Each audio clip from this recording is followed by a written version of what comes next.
Graça e paz.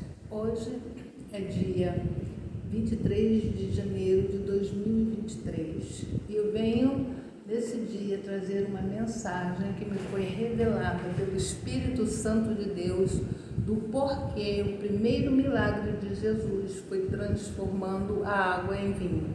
Gostaria de pedir a todos vocês que fiquem até o final desse vídeo, porque eu tenho certeza que todos vocês irão se surpreender com esta mensagem. Quero também pedir a todos vocês que têm uma Bíblia em mãos, que acompanha a leitura juntamente comigo. Vou iniciar a leitura no livro de João, no capítulo 2, e em seguida vou estar passando para o livro de Gênesis, do capítulo 1 ao versículo 4, porque os dois textos estão inteiramente conectados, são completamente alinhados um ao outro. Então, eu vou ler agora no livro de João, que diz assim: E ao terceiro dia fizeram umas bodas em Caná da Galileia, e estava ali a mãe de Jesus. E foi também convidado Jesus e seus discípulos para as bodas. E faltando vinho, a mãe de Jesus lhe disse: Não tem vinho. Disse-lhe Jesus: Mulher, que tenho eu contigo? Ainda não é chegada a minha hora. Sua mãe disse aos serventes: Fazei tudo quanto ele vos disser. E estava ali postas 6 talhas de pedras para a purificação dos judeus, e em cada uma cabia 2 ou 3 almudes. Disse-lhe Jesus: Enchei d'água essas talhas, e encheram-nas até cima. E disse-lhes: Tirai agora e levai ao mestre-sala. E levaram, e logo que o mestre-sala provou a água feita vinho, não sabendo de onde viera, se bem que o sabiam os serventes que tinham tirado a água. Chamou o mestre-sala ao esposo e disse-lhe: Todo homem põe primeiro bom vinho, o vinho bom, e quando já tem bebido bem, então o inferior, mas tu guardaste até agora o bom vinho. Jesus principiou assim os seus sinais em Caná da Galileia e manifestou a sua glória, e os seus discípulos creram nele. Amém? Queridos, antes de passar para o texto de Gênesis, eu quero fazer só uma observação aqui no versículo 1, que diz: E ao primeiro dia fizeram-se umas bodas em Caná da Galileia, e estava ali a mãe de Jesus. Observe que a mãe de Jesus, ela já estava na festa antes de Jesus chegar. Aqui tem uma revelação muito linda que vocês só vão conseguir entender lá no final. É necessário que vocês acompanhem passo a passo, e quando chegar no final vai ter a revelação do porquê a mãe de Jesus estava na festa. Mas, amados, pode crer, é algo completamente glorioso. Quero aproveitar também e falar para vocês que, se tiver barulho de martelo, de prego, de cachorro latindo, pessoas falando, carro passando na rua, pelo amor de Deus, amados, desconsidera assim, não fique chateados comigo, me perdoe por isso, porque esse é o meu primeiro vídeo, eu não entendo nada de telefone, eu estou simplesmente com um celular na minha frente, mais nada, não sei editar, e do jeito que sair esse vídeo eu vou postar, porque esse vídeo para mim é uma missão, porque quando Jesus ele me revelou essa mensagem, ele falou para mim: Filha, vai agora e revela a minha igreja que eu revelei para você. Então, meu interesse é aquele de fazer da melhor forma possível, falar para vocês o que Deus falou para mim. Sei que vai ter assim palavras que talvez eu vou trocar, eu vou me confundir, porque é o começo, eu não tenho intimidade com câmera, enfim, mas eu gostaria de pedir isso a vocês, que tenham um pouquinho de paciência, eu vou fazer o possível para que entenda. Eu sei que vai ter alguns erros, mas o começo é assim, né, amados? Depois eu faço os vídeos melhores. Eu vou procurar me expressar da forma melhor possível. Amém? Então vamos lá para o texto de Gênesis, no capítulo 1. Aqui em Gênesis, no capítulo 1, diz: no princípio criou Deus os céus e a terra era sem forma e vazia, e havia trevas sobre a face do abismo, e o Espírito de Deus se movia sobre a face das águas. E disse Deus: haja luz, e houve luz, e viu Deus que era boa luz, e fez Deus separação entre a luz e as trevas. Amém?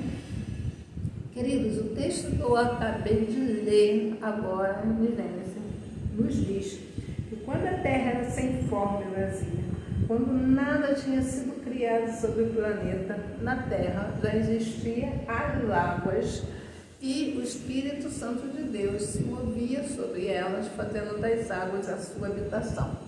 Nós sabemos também que se não houvesse águas no planeta Terra, de forma alguma poderia haver nenhuma existência de vida. E aí o que acontece? Isso nos revela que a água ela é a fonte da vida. E Jesus ele inicia seu ministério transformando um elemento fundamental para a vida em um elemento que iria simbolizar a sua morte, para que através da sua morte nós tivéssemos vida, e vida em abundância, isto é, a vida eterna. E Jesus, ele escolhe uma festa de casamento para realizar esse milagre. Nós sabemos também que a igreja ela é comparada como a noiva do Cordeiro. Porém, Jesus ele vai nessa festa de casamento, ele realiza o milagre, mas ele realiza o milagre ocultamente. Ninguém fica sabendo do milagre. O milagre fica secreto. A única pessoa que fica sabendo do milagre é sua mãe, seus discípulos e os serventes. Os únicos que ficaram sabendo ali na festa eram os serventes que estavam servindo os noivos e os convidados. E por que só os serventes ficaram sabendo do milagre? Só os serventes souberam do milagre porque os serventes ali naquela festa estavam simbolizando a igreja de Cristo. E o objetivo principal de Jesus em realizar o milagre era aquele de estar se revelando para a sua igreja que ele era o Messias, o enviado de Deus para salvar a humanidade. Por isso, somente eles ficaram sabendo, porque eles estavam servindo o noivo e os convidados. O noivo ali, eles estavam representando Jesus. E os convidados estavam representando o nosso próximo. O Senhor Jesus, ele deixou na palavra dele para que nós amássemos acima de todas as coisas a Ele, sobre todas as coisas, e o nosso próximo como a nós mesmos. Os convidados ali representavam o nosso próximo, ao qual nós devemos servir e amá-los. Essa é a primeira revelação do porquê só os serventes ficaram sabendo do milagre. Porém, o texto vai mais na frente e o texto nos diz que Jesus chega na festa e já encontra sua mãe ali. Maria está na festa e ao ver Jesus, ela vai até Jesus e diz: não tem vinho. Jesus olha para sua mãe e responde: mulher, que tenho eu contigo? Ainda não é chegada a minha hora. E por que Jesus responde desta maneira para Maria? Jesus responde dessa forma a sua mãe, porque Jesus já sabia lá do início do seu ministério que o vinho seria a bebida que iria ser consumida em memória dele quando chegasse a sua hora de ser levado em sacrifício em prol da humanidade. Então, apenas Jesus, ele responde dessa forma para Maria. Maria olha para os serventes e diz: ordena, fazei tudo o que ele vos disser. Ora, Jesus não falou para Maria que ele ia fazer nada, muito pelo contrário. Em outras palavras, era como se Jesus tivesse falado para Maria: olha, não tem nada a ver com isso, resolve aí vocês. Mas por que Maria ordena dessa forma para os serventes? Aqui tem uma outra revelação. Porque não foi Maria que ordenou os serventes. Na realidade, o Espírito Santo de Deus profetizou pela boca de Maria: fazei tudo o que ele vos disser. Ali, o Espírito Santo de Deus estava querendo passar uma mensagem para a igreja de Cristo que estava sendo representada na pessoa dos serventes. O Espírito Santo de Deus, através de Maria, estava dizendo para a igreja: igreja, obedecei a palavra de Jesus em tudo o que está escrito, para que tenhas vida e vida em abundância. Apenas o Espírito Santo ordena isso. Jesus olha e vê 6 talhas de pedra que servia para uso exclusivo da purificação dos judeus. Jesus olha para o servente, chama e ordena: enchei de água essas talhas. Essa ordem de Jesus é nada mais, nada menos que uma extensão da ordem dada por Maria através do Espírito Santo. Essa ordem de Jesus está dizendo exatamente para a igreja essas frases. Ele está dizendo para a igreja: igreja, mas para que vocês tenham vida em abundância, é necessário que vocês me obedeçam e vá além da obediência. Vocês precisam também ser cheios e purificados de todo pecado. E aí eu pergunto: cheios de que, Jesus? E ele responde: cheios de amor fraternal uns para com os outros, assim como eu, por amor a vocês, irei morrer na cruz do Calvário, e o meu sangue será simbolizado com o vinho que será consumido em memória de mim, quando chegar a minha hora de ser levado em sacrifício em prol da humanidade. Essa era a resposta, essa é a resposta por trás da ordem de Jesus em mandar encher as talhas de água e não os recipientes do vinho que tinha acabado. E por que eu digo isso? Em primeiro lugar, porque o Espírito Santo de Deus me revelou. E em segundo lugar, porque o significado das talhas e os 2 textos juntos vão provar tudo isso que eu estou dizendo. Eu vou começar primeiro com o significado das talhas. Eram 6 talhas de pedra de uso exclusivo da purificação dos judeus. O número 6 na Bíblia corresponde ao número do homem, porque no 6º dia Deus criou o homem. Pedras na Bíblia simboliza pessoas.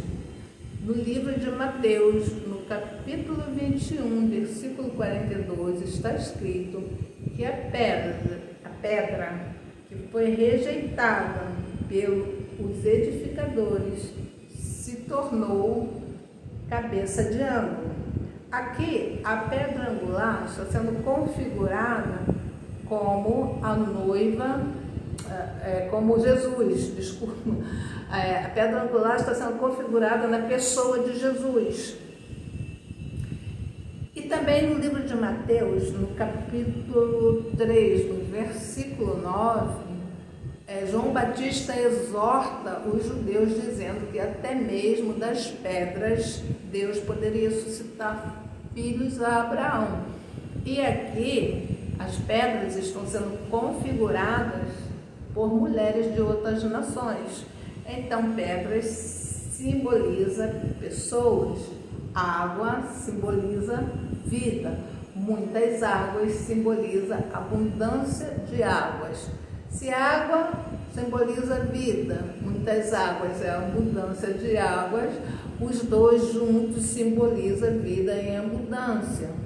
O vinho que simbolizará, o que iria simbolizar o sangue de Jesus, que nos purifica de todo pecado, foi transformado dentro das talhas da purificação. Então, se nós formos fazer a leitura do início, vai ficar assim: para que o homem tenha vida em abundância, é necessário ser purificado de todo pecado pelo sangue de Jesus.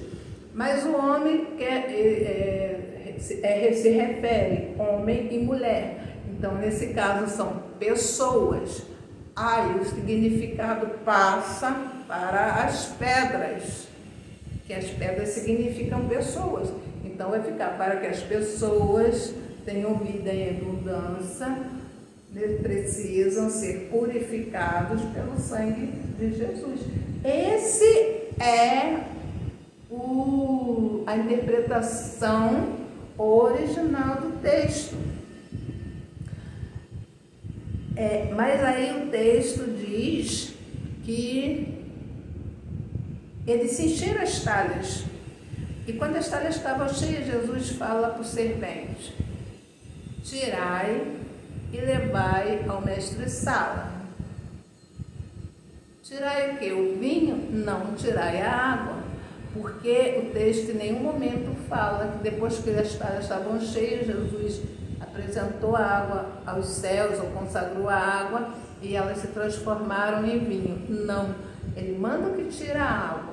E quando foi que a água, ela se transformou em vinho? Os serventes tiraram a água da talha, colocou no odre e foram servir ao mestre-sala. Quando ele chega lá na presença do mestre-sala, o mestre-sala apresenta a taça para ser enchida com o vinho, que no momento ainda era água, mas foi naquele momento que foi derramado sobre a taça do mestre-sala que a água se transformou em vinho, e também todas as águas que estavam nas talhas se transformaram ali em vinho no mesmo tempo. Mas aqui Jesus deixa uma outra mensagem para a igreja. Jesus aqui está deixando uma mensagem para a igreja de quê? A taça que tinha em mãos o mestre-sala, naquele momento, ela passa a simbolizar a igreja de Cristo na terra. E o vinho sendo derramado sobre a taça simboliza o Espírito Santo de Deus sendo derramado sobre a igreja. Então, o mestre-sala toma aquele vinho maravilhoso e vai cumprimentar o noivo, dizendo: todos colocam primeiro o vinho bom e quando já está no fim o inferior. Mas tu fizeste diferente, guardaste o melhor vinho até agora. Com isso, Jesus deixa a última mensagem para a igreja.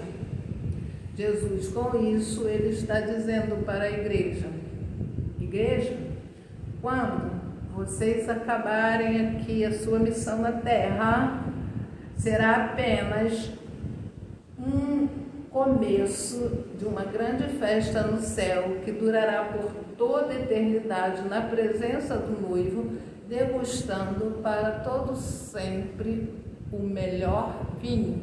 E aqui Jesus se despede da festa e parte para uma outra cidade com sua mãe, seus irmãos e seus discípulos.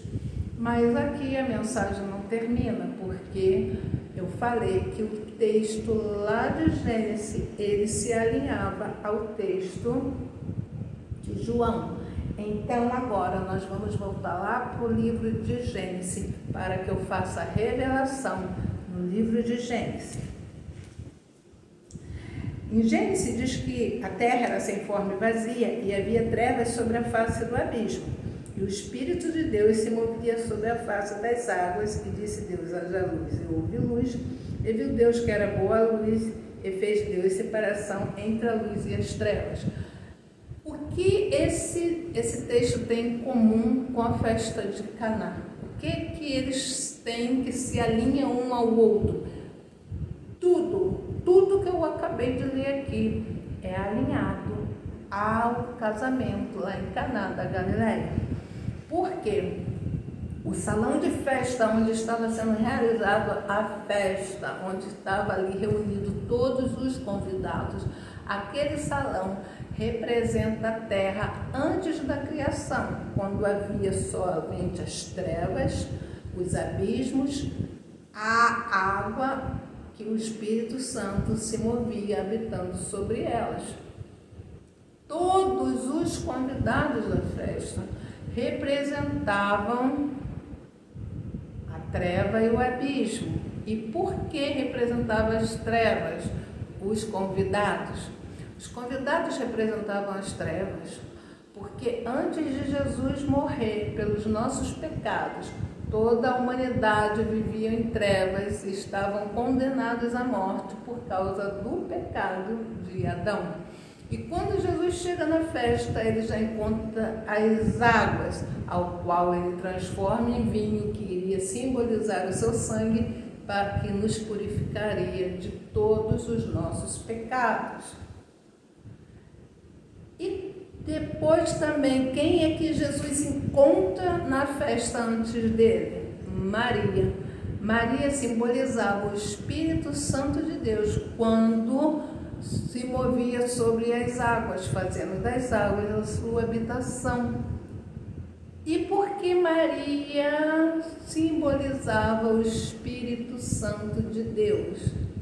Maria simbolizava o Espírito Santo de Deus porque foi Maria que gerou Jesus no seu ventre por obra e graça do Espírito Santo de Deus. Por isso que eu falei que não foi Maria que ordenou aos serventes fazer tudo o que ele vos disser, mas foi o Espírito Santo que profetizou pela boca de Maria. E aí Jesus chega na festa. Quando Jesus chega na festa, Jesus ele é a luz. E porque Jesus chega na festa ao terceiro dia? Jesus chega na festa ao terceiro dia porque foi ao terceiro dia que ele ressuscitou e venceu a morte. E quando Jesus vence a morte, aonde antes era trevas, por causa do pecado de Adão, que quando todo mundo era condenado à morte, Jesus ele faz resplandecer a sua luz nas trevas. Mas para que a luz de Jesus continue a resplandecer sobre a morte, é necessário que a luz faça separação das trevas.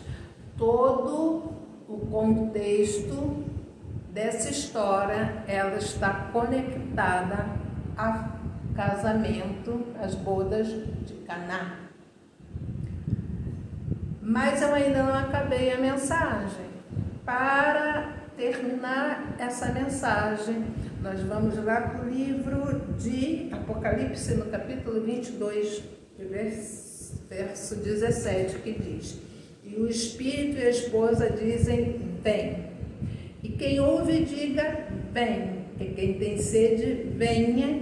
E quem quiser, tome de graça da água da vida.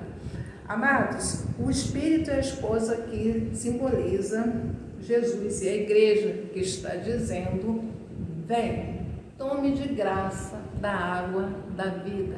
Esta água, ela é a mesma que estava lá antes da criação, quando bairava sobre ela o Espírito Santo, fazendo delas a sua morada. Ela é a mesma lá na festa de Caná, quando ela foi transformada em vinho. E ela é a mesma lá na Nova Jerusalém de Deus, por toda a eternidade, para que se cumpra a palavra de Deus, que Jesus é o caminho, a verdade e a vida. Ele é o começo, ele é o meio, ele é o fim. Ele é o começo lá em Gênesis, antes da criação. Ele é o meio lá na festa das bodas de Caná, quando foi transformado em vinho para simbolizar o seu sangue que nos purifica de todo pecado.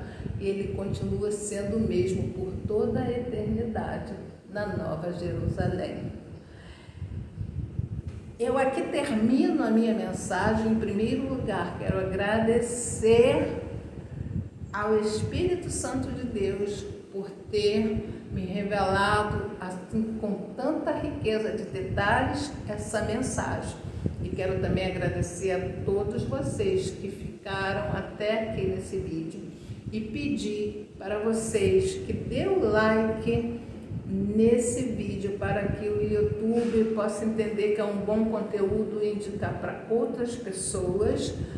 Quero pedir que compartilhe o vídeo para mais pessoas serem edificadas, que se inscrevam no canal, ative todas as notificações para quando eu estiver postando mais vídeos de outras revelações que o Senhor tem me dado, vocês sejam notificados. Eu agradeço a todos vocês, peço desculpa um pouco pela minha forma de falar, mas eu sou muito rápida.